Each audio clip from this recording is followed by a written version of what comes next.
গরমকালের উপযুক্ত একেবারে হালকা রেসিপি তোমাদের সাথে বেশ কয়েকটা শেয়ার করার পরে মনে হলো এইবার একটু মুখের স্বাদ বদলানোর জন্য অন্যরকম কিছু ট্রাই করা যেতে পারে।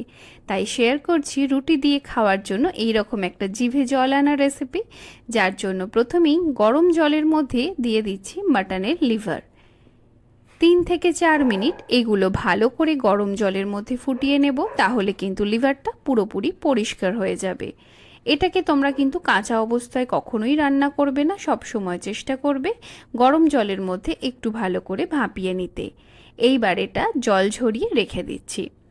মিক্সিং জারের মধ্যে একটা পেঁয়াজ, সামান্য একটু আদা, 3-4টে কাঁচা লঙ্কা আর রসুন দিয়ে একটা পেস্ট বানিয়ে নিতে হবে।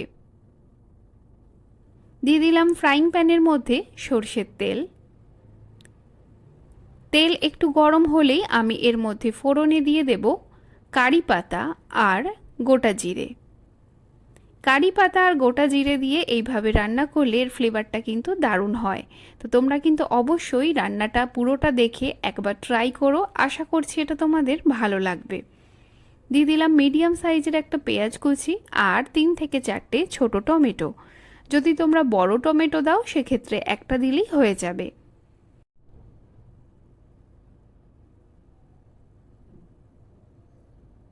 3 থেকে 4 মিনিট এইভাবেই নাড়াচাড়া করলে টমেটো পেঁয়াজ একটু নরম হয়ে গেলেই দিয়ে দিতে হবে আদা রসুন পেঁয়াজ কাঁচা লঙ্কার পেস্ট।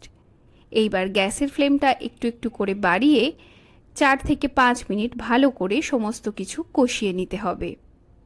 যারা এখনও হোম কুক উইথ পুপু চ্যানেলটা সাবস্ক্রাইব করনি তাদের কাছে রিকোয়েস্ট থাকলেও চ্যানেলটা সাবস্ক্রাইব করে বেল আইকনটা প্রেস করে দিও, তাহলে চ্যানেলে আসা সমস্ত ভিডিও নোটিফিকেশন সবার আগে তোমরা পেয়ে যাবে। দিয়ে দিলাম হাফ চামচ হলুদ গুঁড়ো, 1 চামচ লঙ্কার গুঁড়ো, 1 চামচ জিরে গুঁড়ো আর 1 চামচ ধনের গুঁড়ো, সাথে দিয়ে দিলাম স্বাদ মতো নুন। এইবার সব কিছু ভালো করে কষিয়ে নিতে হবে। যতক্ষণ না মশলার কাঁচা গন্ধ চলে যাচ্ছে ঠিক ততক্ষণ এটাকে একেবারে কষিয়ে নেব। কষানোর সময় যখন একদম ড্রাই হয়ে আসবে সেই সময় অ্যাড করে দেব সামান্য একটু মশলা ধোয়া জল। এইবার গ্যাসের ফ্লেমটা বাড়িয়ে ভালো করে আবারও সব কিছু কষাতে থাকবো অন্ততপক্ষে 5 মিনিট। মশলা যত ভালো কষানো হবে ততই কিন্তু রান্নার ফ্লেভার ভালো হবে। তো এখানে কালার দেখে বুঝতেই পারছো মশলা ঠিকঠাকভাবে কষানো হয়ে গেছে। এইবার দিয়ে দিচ্ছি বয়েল করে রাখা মাটন লিভারগুলো। আমি বয়েল করার পরে লিভারগুলোকে আরেকটু ছোট করে কেটে নিয়েছিলাম। এইবার সব কিছু মিশিয়ে নেওয়ার পরে অন্তত 5 থেকে 7 মিনিট এটাকে ঢাকা দিয়ে রান্না হতে দেব আর গ্যাসের ফ্লেমটা একটু বাড়িয়ে দেব। তো দেখতেই পাচ্ছ ওপর থেকে একেবারে তেল ছেড়ে দিয়েছে। আবারও এটা খুন্তি দিয়ে একটু নেড়ে ছেড়ে দিয়ে দিচ্ছি এর মধ্যে 1 থেকে 1.5 কাপ পরিমাণ গরম জল।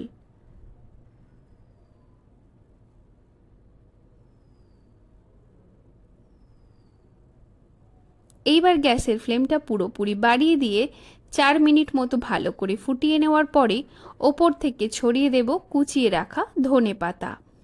যারা গ্রেভির পরিমাণটা একটু বেশি চাইছো তারা এই অবস্থাতেই কিন্তু নামিয়ে নিতে পারো, কিন্তু আমি এটাকে একটু ড্রাই করব, তাই আরও 5 থেকে 7 মিনিট ভালো করে ফুটিয়ে নিতে থাকবো। এটা কিন্তু একেবারে মাখা মাখা খেতে খুবই ভালো লাগে, তাই আমি ঠিক কীরকম বানাচ্ছি শেষ পর্যন্ত দেখতে থাকো। তো দেখতেই পাচ্ছ আস্তে আস্তে কিন্তু গ্রেভিটা কমে আসছে, এটাকে আরও একটু ড্রাই করে নেব। তো ঠিক এই পর্যায়ে আমি এটাকে এবার রেখে দেব। কিছুক্ষণ ঠান্ডা হয়ে গেলে এটা আরও একটু ড্রাই হয়ে যাবে। এই রকম মশলাদার লিভার কষা কিন্তু রুটির সাথে খেতে দারুণ লাগে, আর সেটা কিন্তু মাঝে মধ্যে এক আধবার একটু গরমে খেলেও কোনো অসুবিধে নেই, কারণ প্রত্যেক দিনই হালকা খাবার খেতে আমাদের হয়তো ভালো লাগে না। তাই সেক্ষেত্রে এটা কিন্তু ট্রাই করতে পারো, আর সময়ও খুব বেশি লাগে না। আশা করছি ভিডিওটা তোমাদের ভালো লেগেছে। যদি ভালো লেগে থাকে তাহলে অবশ্যই লাইক কমেন্ট করে দিও, চ্যানেলটা তোমাদের পরিচিতদের সাথে শেয়ার করে দিও। দেখা হচ্ছে তোমাদের সাথে পরবর্তী ভিডিওয়। ততক্ষণ সবাই ভালো থেকো, সুস্থ থেকো।